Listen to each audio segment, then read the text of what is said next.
Hi friends, welcome to நான் விரும்பும் சமையல். இன்றைக்கி சூப்பரான ஒரு வெண்டைக்காய் குழம்பு. இந்த ஒரு குழம்பு மட்டுமே போதும், ஃபுல் சாதம் நம்ம சாப்பிட்டு முடிச்சிடலாம். அவ்வளவு டேஸ்ட்டாக இருக்கும். இந்த வெண்டைக்காய் குழம்பு எப்படி செய்யலாம்னு சொல்லி பார்க்கலாம் வாங்க. ஃபஸ்ட் டைம் நம்ம சேனலை பார்க்குறவங்க சப்ஸ்கிரைப் பண்ணுங்கள், பக்கத்தில் இருக்கிற பெல் பட்டனையும் கிளிக் பண்ணுங்கள். அப்போ தான் நாங்கள் போடுற எல்லா வீடியோஸும் உங்களுக்கு நோட்டிஃபிகேஷன் வரும்.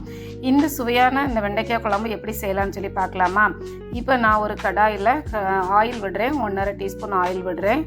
ஆயில் நல்லா ஹீட்டான உடனே வெண்டைக்காய் இந்த மாதிரி ரவுண்டாக பொடியாக கட் பண்ணி வச்சுருக்கிறேன். அதை நம்ம இதில் ஆட் பண்ணலாம்.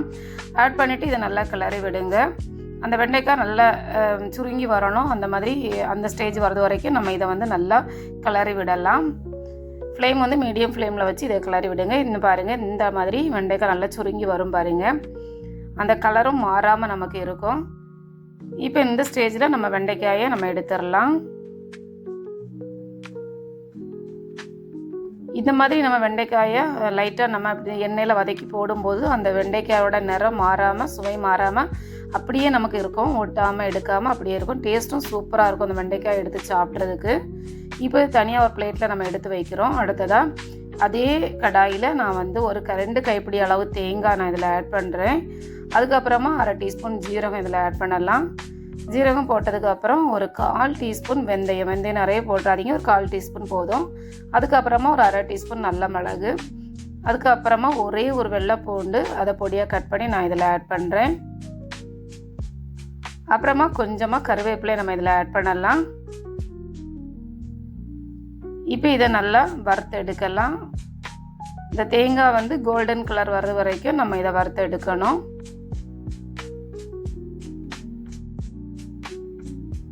பாருங்க, இப்போ தேங்காய் நல்ல கோல்டன் கலரில் ஆயிட்டு. இப்போ நம்ம இதை ஆஃப் பண்ணிடலாம்.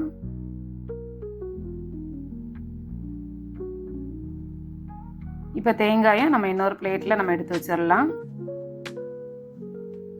இன்னொரு பிளேட்டில் தட்டி வைங்க. அது நல்லா ஆறணும். ஆறினப்புறம் தான் நம்ம மிக்சியில் போட்டு அரைச்சி எடுக்கணும். இப்போ அதே கடாயில் நான் 2 டீஸ்பூன் ஆயில் விடுறேன். ஆயில் நல்லா ஹீட்டான உடனே 1/2 டீஸ்பூன் கடுகு இதில் ஆட் பண்ணலாம். கடுகு நல்லா பொரிஞ்சு வந்ததுக்கு அப்புறமா நம்ம ஒரு 1/4 டீஸ்பூன் உளுந்து இதில் ஆட் பண்ணலாம்.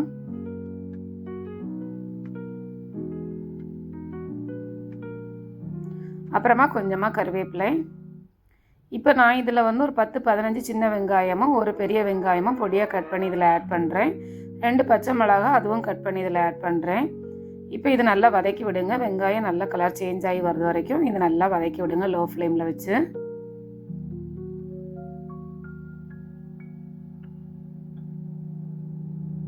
பாருங்க, இந்த மாதிரி நல்லா அந்த வெங்காயம் நம்ம கலர் சேஞ்ச் ஆகி வரணும். இதுக்கப்புறமா ஒரு தக்காளி, அதை பொடியாக கட் பண்ணி வச்சிருக்கிறேன், அதையும் நம்ம இதில் ஆட் பண்ணலாம். இப்போ தக்காளியும் நமக்கு நல்லா மசிஞ்சு வரணும். அது வரைக்கும் இதை நல்லா வதக்கி விடலாம்.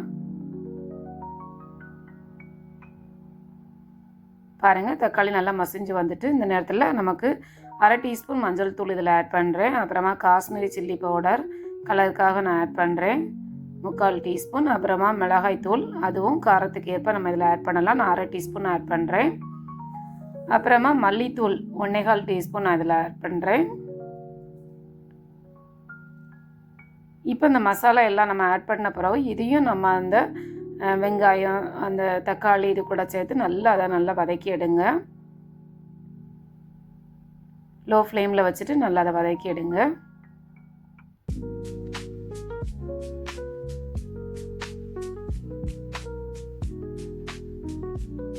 இப்போ இந்த டைமில் நம்ம அரைச்சி வச்சோம்ல தேங்காய், நம்ம வறுத்த தேங்காய், அதை நம்ம மிக்சியில் போட்டு நல்லா நைஸாக அரைச்சி எடுத்துருக்குறோம்.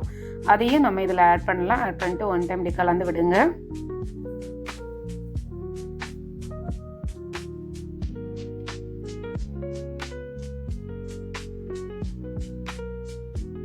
இப்போ இந்த டைமில் ஒரு நெல்லிக்காய் அளவு புளி நான் தண்ணியில் ஊற வச்சுருந்தேன். பாருங்கள், ஒரு நெல்லிக்காய் அளவு புளி போதும். இப்போ அந்த புளி தண்ணியை நம்ம இதில் ஆட் பண்ணலாம். அப்புறமா அந்த குழம்புக்கு தேவையான அளவு தண்ணி நம்ம இதில் ஆட் பண்ணலாம். நான் மிக்சி ஜாரில் கழுவி அந்த தண்ணி தான் இதில் ஆட் பண்ணுறேன். இப்போ இதை நல்லா கலந்து விடுங்க. ரொம்ப தண்ணி விடக்கூடாது. இந்த குழம்புக்கு கொஞ்சம் திக்காக இருந்தால் தான் டேஸ்ட் நல்லாயிருக்கும். இப்போ அந்த குழம்புக்கு தேவையான அளவு உப்பு நம்ம இதில் ஆட் பண்ணலாம். உப்பு ஆட் பண்ணோன்னா ஒன் டைம் இப்படி கலந்து விட்டுடுங்க. இப்போ நல்லா கொதிக்கட்டும். ஒரு 5 to 7 minutes வரைக்கும் இது நல்லா கொதிக்க விடுங்க. நல்லா கொதித்து வந்த பிறகு தான் நம்ம வந்து வறுத்து வச்சுருந்தோம்ல வெண்டைக்காய், அதை நம்ம இதில் ஆட் பண்ணலாம். ஃபஸ்ட்டே வெண்டைக்காய் போடக்கூடாது, லாஸ்ட்டு தான் நம்ம வெண்டைக்காய் போடணும். இப்போ வெண்டைக்காய் போட்டோன்னா ஒரு 5 minutes அதை நம்ம அப்படி கொதிக்க விடலாம். இப்போ நமக்கு வெண்டைக்காய் வந்து தனியாக சாப்பிடும்போதும் அவ்வளோ டேஸ்ட்டாக, வெண்டைக்காயோட நிறமும் மாறாமல் இருக்கும். பாருங்கள், இப்போ ஒரு 5 minutes அது நல்லா கொதிச்சிட்டு இருக்குது. நம்ம இனி ஸ்டவ்வை ஆஃப் பண்ணிடலாம். நீங்கள் உப்பெல்லாம் செக் பண்ணி பார்த்துடுங்க. பாருங்கள், குழம்பு எவ்வளோ திக்காக இருக்குது பாருங்கள். இது சூடு ஆறும்போது இன்னும் அது திக்காக இருக்கும், டேஸ்ட்டும் சூப்பராக இருக்கும். இந்த குழம்பு அடுத்த நாள் வரைக்கும் நம்ம வச்சு சாப்பிட வரைக்கும் நல்லாயிருக்கும். ட்ரை பண்ணி பாருங்கள். இந்த சத்துள்ள வெண்டைக்காய் குழம்ப நம்ம வந்து இதில் ரைஸை போட்டு கிளறி பிள்ளைங்களுக்கு லஞ்ச் பாக்ஸில் கூட நம்ம ஒரு முட்டையும் பொரிச்சு வச்சு கொடுத்தோன்னா டேஸ்ட்டு சூப்பராக இருக்கும். பிள்ளைங்களுக்கும் இந்த சத்து முழுமையாக நமக்கு கிடைக்கும். இதை நான் ஒரு பவுலில் ட்ரான்ஸ்ஃபர் பண்ணுறேன் பாருங்கள்.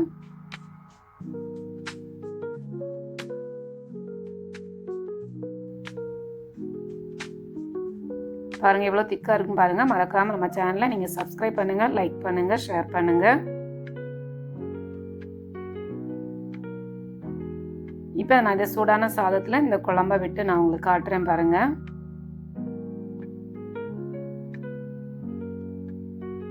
அந்த வெண்டைக்காய், தக்காளி, அந்த வெங்காயம் இதெல்லாம் நல்லா நம்ம வறுத்து போட்டிருக்கிறதுனால அந்த டேஸ்ட்டு அவ்வளவு நல்லா இருக்கும் பாருங்கள். ட்ரை பண்ணி பாருங்கள்.